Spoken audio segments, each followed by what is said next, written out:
Idol খুঁজে পাও না তোমরা? মেসি তোমার আইডল, নেইমার তোমার আইডল, বলিউড হলিউডের নায়ক নায়িকা তোমাদের আইডল, সুবহানাল্লাহ, বাংলাদেশের নায়ক নায়িকা তোমাদের আইডল। যারা জীবনে কত পাপ করেছে তারা নিজেরাই জানে, ওদের বিবেকই ভালো করে জানে যে ওরা কত পাপ করেছে। তোমাকে বাইরের চাকচিক্য দেখে মনে হচ্ছে খুব সুন্দর সুশ্রী, ভিতরের কলিজাটা এদের কুৎসিত কালো। আর আমাদের কাছে এরাই রকস্টার, যারা মুসলিম সমাজের মধ্যে বেপরদামি, অশ্লীলতা, ফাহেসা এগুলো ছড়িয়ে দিচ্ছে, যে না এরা আমাদের আইডল। এখন ওদের পোস্টার বাসায় লাগিয়ে রাখে, ওদের সাথে একবার দেখা করতে পারলে জীবন সার্থক হয়ে যায়। আল্লাহর কাছে ওদের কি দাম আছে যতক্ষণ না তওবা করে ফিরে আসছে? একজন ভ্যান চালক, একজন ইমানদার ভ্যান চালক, রিক্সা চালক যে 5 ওয়াক্ত নামাজ পড়ে, সে আল্লাহর কাছে ওর চেয়ে অনেক বেশি সম্মানিত। ওই ভ্যান চালকের কাছে কি অটোগ্রাফ নেন আপনি? রিক্সাওয়ালার কাছে কি অটোগ্রাফ নেন? এইসব এই হ্যামিলনের বাসিওয়ালার পিছনে না গিয়ে এরা যুব সমাজকে টেনে নিয়ে যাচ্ছে অশ্লীলতার দিকে, ফাহেসা কাজের দিকে, বেফাস কাজ, কোনো পরকালীন কোনো স্বার্থ নাই, বিনোদনের নামে, সংস্কৃতির নামে এরা মানুষকে দিকে টেনে নিয়ে যাচ্ছে। আর আমাদের যুব সমাজ, তোমাদেরকে আমি আইডল দেখাবো ইনশাল্লাহ পরের লেকচারগুলোতে। খালিদ বিন ওয়ালিদ তোমার আইডল, আলী ইবনে আবি তালেব তোমাদের আইডল, মুহাম্মদ সাল্লাল্লাহু আলাইহি ওয়াসাল্লাম তোমার আইডল, ইমাম হুসাইন তোমার আইডল, মোহাম্মদ বিন কাসিম তোমার আইডল, তারেক বিন জিয়াদ তোমার আইডল, ওমর ইবনে খাত্তাব তোমার আইডল। আইডল খুঁজে পাও না তোমরা? তোমরা জীবনে আইডল খুঁজে পাও না? কাকে ফলো করবা? একজনের নাম বলবো, একজন অনলি, মুহাম্মদ সাল্লাল্লাহু আলাইহি ওয়াসাল্লামের পরে একজনের নাম যদি বলতে বলেন আমাকে, আলী রাদিয়াল্লাহু আনহুর জীবনী পড়ো যাও, আলী ইবনে আবি তালেব রাদিয়াল্লাহু আনহুর জীবনী পড়ো যাও, গিয়ে দেখো তোমার আইডল এখানে বসে আছে, লুকিয়ে আছে। তাদের আইডলের মধ্যে, তাদের মধ্যে ছিল ব্যক্তিত্ব, শৌর্যবীর্য, আনুগত্য, জ্ঞান, প্রজ্ঞা, দিন প্রতিষ্ঠার তামান্না, জিহাদ, এবং তারা বদর, উহুদ, খন্দক, খায়বার করেছেন। শেষ পর্যায়ে যখন তাদেরকে মৃত্যুবরণ করতে হয়েছে, তখনও তাদেরকে সামন থেকে কেউ আক্রমণ করতে পারে নাই, পিছন থেকে আক্রমণ করতে হয়েছে। বীরদেরকে কেউ সামন থেকে মারতে পারে না, পিছন থেকে মারতে পারে। আইডল খুঁজে পাও না তোমরা? মেসি তোমার আইডল, নেইমার তোমার আইডল, বলিউড হলিউডের নায়ক নায়িকা তোমাদের আইডল, সুবহানাল্লাহ, বাংলাদেশের নায়ক নায়িকা তোমাদের আইডল। যারা জীবনে কত পাপ করেছে তারা নিজেরাই জানে, ওদের বিবেকই ভালো করে জানে যে ওরা কত পাপ করেছে। তোমাকে বাইরের চাকচিক্য দেখে মনে হচ্ছে খুব সুন্দর সুশ্রী, ভিতরের কলিজাটা এদের কুৎসিত কালো। আলেম ওলামার কাছে এসে পড়ে থাকো, যারা বড় বড় ওলামায়ে কেরাম তাদের কাছে এসে পড়ে থাকো, তারা তোমাদেরকে পথ দেখাবে ইনশাআল্লাহ। আল্লাহ পাক বোঝার তৌফিক দান করুন। আমি আর লম্বা করছি না, শেষ করে দিচ্ছি ইনশাআল্লাহ। লেখাপড়া এবং ওয়ার্কের বিষয়গুলো বলছিলাম যে আমরা যারা লেখাপড়া করবো, প্রফিটিক লাইফস্টাইল করতে হলে এবং প্রোডাক্টিভ মুসলিম হতে হলে লেখাপড়াটা করতে হবে আল্লাহ সন্তুষ্টির জন্য। চাকরি বাকরি, ব্যবসা বাণিজ্য যাই করে, কৃষিকাজ, সবকিছুর উদ্দেশ্য হবে কি? আল্লাহ সন্তুষ্টি অর্জন করে, এবং ওই ক্ষেত্রে সৎ থাকা, কাউকে না ঠকানো, মাপে কম না দেওয়া, দুর্নীতি না করা, ঘুষ না নেওয়া। তাহলে আপনার জীবনের প্রত্যেকটা কাজে কি হবে? ইবাদত হিসেবে গণ্য হবে ইনশাআল্লাহ তাআলা। শেষ করার আগে আমরা জোহরের ওয়াক্তে চলে আসছি। আপনি আপনার জব সেকশনে কাজ করছেন, নামাজের ওয়াক্ত হলো, নামাজ পড়ে নেবেন। আচ্ছা, নামাজের আগে আপনি 4 রাকাত সুন্নত পড়বেন, শেষে 2 রাকাত। চেষ্টা করবেন দিনে 12 রাকাত সুন্নত পড়ার জন্য। ফজরের আগে 2, জোহরের আগে 4, পরে 2, 6 আর 2 8, মাগরিবের পরে 2, এশার পরে 2। এই যে মোট 12 রাকাত সুন্নাত যে ব্যক্তি নিয়মিত পড়বে, জান্নাতে আল্লাহ পাক তার জন্য একটা ঘর নির্মাণ করবেন ইনশাআল্লাহ তাআলা। প্রতিদিন একটা ঘর, প্রতিদিন একটা করে ঘর আপনি পেতে পারেন মাত্র 12 রাকাত নফল বা সুন্নাত আদায় করার মধ্য দিয়ে। জোহরের ওয়াক্ত চলে আসলো, আমরা যেখানে থাকি, স্কুলে বা কলেজে, ইউনিভার্সিটিতে বা চাকরির ক্ষেত্রে, নামাজটা পড়ে নেবেন ইনশাআল্লাহ। এরপর আবার কাজে যান, কাজ করেন, লাঞ্চ করেন, খাওয়া দাওয়া করেন, আবার খাবার সুন্নাহ ভুলে যান না। 7 পেট না, 1 পেট খাবার, 1 পেট পানি, 1 পেট ফাঁকা, এবং হাইজেনিক ফুড, ম্যানুফ্যাকচার্ড না। তারপরে যান, রেস্ট করেন, কাইলুলা যেটাকে বলে, 1 থেকে 1.5 ঘন্টা রেস্ট করেন, ঘুমান। তারপরে আপনি বিকেল সময়টা আবার আসরের নামাজ পড়েন, আপনার কর্মক্ষেত্রে কাজগুলো সারেন। সন্ধ্যায় আপনি আবার বাসায় ফিরে আসবেন। সন্ধ্যায় বাসায় ফিরে আসবেন, ফিরে আসার পরে মাগরিবের সালাত পড়লেন জামাতে।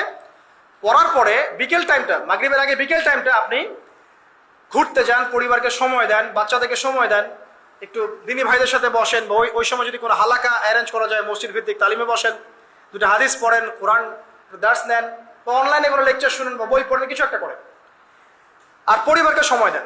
পরিবারকে সময় দেওয়ার পর মাগরিবের ওয়াক্ত হয়ে যাওয়ার পরে, মাগরিবের নামাজ শেষ, ফজরের পর আপনি যে আমলগুলো করেছেন মাগরিবের পর, সেই আমলগুলো আবার করতে হবে, সেম কাজ।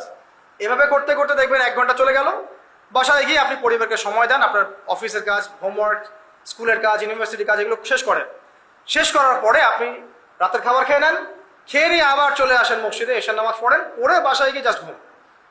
আর দেখা দেখি নাই। তখন আপনি আবার দেখবেন ফজর ওই 4টা 3টা উঠতে পারবেন, তাহাজ্জুদ পড়তে পারবেন, ফজর পড়তে পারবেন, আবার আপনার দিনটা লম্বা হবে ইনশাআল্লাহ। এভাবে একদিন 2 দিন না, সপ্তাহে 7 দিন, মাসে 30 দিন, বছরে 365 দিন যখন এই প্রজন্ম কাটাতে পারবে, আমরা কাটাতে পারবো, তখন আমাদের মুখে মানাবে দিন ইসলাম প্রতিষ্ঠার কথা। তার আগে আমাদের মুখে এসব কথা মানায় না। এখন আমাদের মুখে এসব কথা এখন মানাচ্ছে না, কারণ আমরা তো আমলই করছি না। আমাদের ঈমান আকীদা ঠিক নাই, আমাদের প্রফেটিক লাইফস্টাইলই তো নাই, নবী সাল্লাল্লাহু আলাইহি ওয়াসাল্লামের মতো লাইফস্টাইলই তো নাই আমাদের। তাহলে আমাদের দ্বারা কেমন করে দিনের পতাকা আল্লাহর জমিনে প্রতিষ্ঠিত হবে বলেন তো দেখি? এভাবে যখন একটা উম্মাহ গড়ে উঠবে, খুবই ডিফিকাল্ট, এটা কিন্তু অনেক বড় চ্যালেঞ্জ। এটাই সবচেয়ে বিগ টাস্ক এখন, যে এই আমরা যারা আছি, আমাদের ইয়াং তরুণ প্রজন্ম, আমাদের মা বোন, বাচ্চা কাচ্চা এবং আমাদের বৃদ্ধ, সবাই মিলে যখন এইভাবে মুভ করবে, তখন দেখবেন একটা জাতি সকাল থেকেই সজাগ। সকাল থেকেই জাতি সজাগ। যেমন একটা চমৎকার একটা আইন করা হয়েছে না, রাত 8টায় সব বন্ধ, খুবই ভালো কথা। কেউ অ্যাপ্রিসিয়েট করুক না করুক, আমি শুরুতেই বলেছি আলহামদুলিল্লাহ, খুব ভালো। অ্যাটলিস্ট এখন 10টায় ঘুমাতে পারবে, তারপরেও দেখবেন 3টার আগে ঘুমাচ্ছেন। কিন্তু আপনি মদিনায় গিয়ে দেখবেন ফজরের পর থেকেই সবকিছু লাইভ, স্কুল, কলেজ, দোকানপাট, অফিস সব ওপেন। কারণ আমাদের উম্মত, এই উম্মতের জন্য ফজরের পরের সময়টাতেই বরকত রাখা হয়েছে। যে সময়টা আমরা পাই না। আমাদের সকাল হয় 11টায়, আমাদের সকাল হয় 10টায়, কর্মক্ষেত্র শুরু হয় 10টায়। এই জন্য সকাল ওই যে 5টা থেকে 10টা, এই বরকতটা আমরা পাই না। এভাবে যদি আমরা নিয়মিত 24 ঘন্টা কাটাতে পারি, ওই যে আয়াতটা প্রথমে বলেছি, ওয়ামা খালাকতুল জিন্না ওয়াল ইনসা ইল্লা লিয়াবুদুন, আমি জিন এবং মানুষকে শুধুমাত্র আমার ইবাদত করার জন্যই সৃষ্টি করেছি। এই আয়াতটার হক আদায় হবে ইনশাআল্লাহ।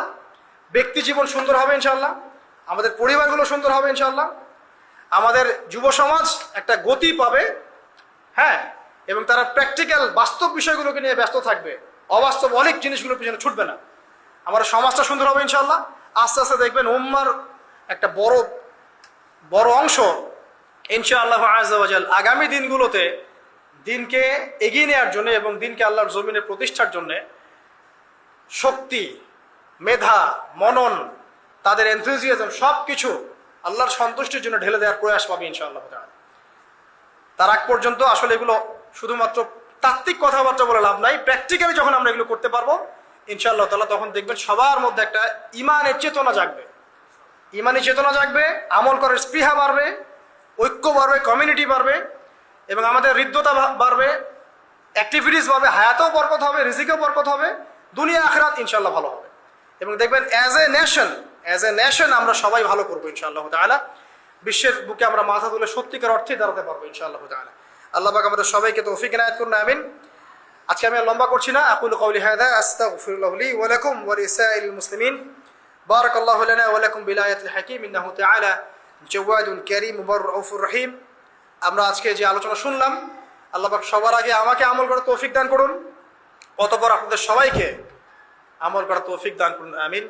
যারা এই লেকচার শুনবেন তাদের সবাইকে আল্লাহ রাব্বুল আলামিন 24 ঘন্টার এই প্রফেটিক লাইফস্টাইল এবং প্রোডাক্টিভ মুসলিম হিসেবে নিজেকে প্রতিষ্ঠা করার তৌফিক আল্লাহ পাক সবাইকে এনায়েত করুন, আমিন। আল্লাহ পাক আমাদের তরুণ প্রজন্মকে কবুল করুন, তাদেরকে অশ্লীলতার পথ থেকে, ফাহেসা কাজকর্মের পথ থেকে, বিভ্রান্তের মতো জীবনের উদ্দেশ্যহীন একটা প্রজন্ম হয়ে যাওয়ার পথ থেকে আল্লাহ পাক হেফাজত করে আল্লাহ রাব্বুল আলামিনের তাওহীদ, তার দাসত্ব, তার ইবাদত, তার আনুগত্যের দিকে নিয়ে আসুন, আমিন। মুহাম্মদ সাল্লাল্লাহু আলাইহি ওয়াসাল্লামের যোগ্য উম্মাহ হিসেবে কবুল করুন, আমিন।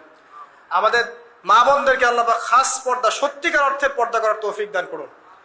আল্লাহ রাব্বুল আলামিন আমাদের বাচ্চা কাচ্চা যারা আছে এদেরকে মুসলিমের মতো মুসলিম হিসেবে মানুষ করার তৌফিক দান করুন। আমাদের উম্মার মধ্যে আল্লাহ পাক ঐক্য দান করুন। একে অপরের হিংসা, বিদ্বেষ, গীবত, তহমত, কাদা ছড়াছড়ি যে অপসংস্কৃতি, এখান থেকে আল্লাহ পাক আমাদেরকে হেফাজত করুন, আমিন। পরিশেষে আমরা বলবো যে আল্লাহ পাক যাকে যেখানে দায়িত্ব দিয়েছেন সবাইকে সেখানেই দায়িত্ব সঠিকভাবে পালন করার তৌফিক ইনায়াত করুন, এবং আগামী দিনগুলোতে ইসলামের বিজয়ে আমাদেরকে ব্যক্তি, পরিবার, সমাজ এবং রাষ্ট্রীয় পর্যায় থেকে ভূমিকা রাখার তৌফিক দান করুন, আমিন।